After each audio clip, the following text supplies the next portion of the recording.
High gas prices, weak consumer confidence, and the aftermath of Hurricane Irene all taking a toll on Labor Day travel. Fewer Americans are expected to go away this weekend than a year ago, but if you're looking to get out of town this weekend or maybe even later on this fall, you may be able to get a good deal even still. Joining us now is Travelocity senior editor Genevieve Shaw-Brown. Before we talk about the weekend and the fall, let's talk about Hurricane Irene. And we know that over 12,000 flights were canceled. How are operations going right now? And, importantly, what does this mean for the Labor Day travel season? So it definitely takes the airlines a few days after such a massive event to sort everything out and get everyone where they need to go.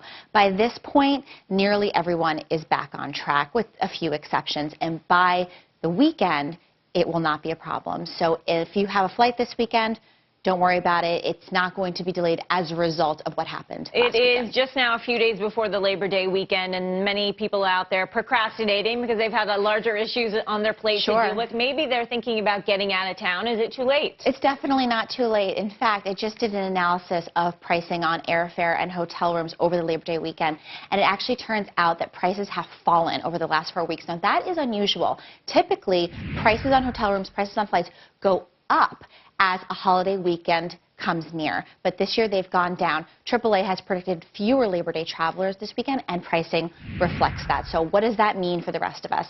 That means that there are empty airline seats, there are empty hotel rooms, and you can take advantage of low pricing.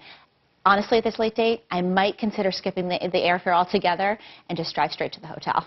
Really? You know, I got to tell you, I'm one of those procrastinators, and I think it's too late for me, at least this weekend. But what about the rest of the year, the fall? How's that looking so far? Well, seasonally, fall prices are always lower than prices are in the summer. And in fact, the week after Labor Day is one of what the travel industry calls the dead weeks.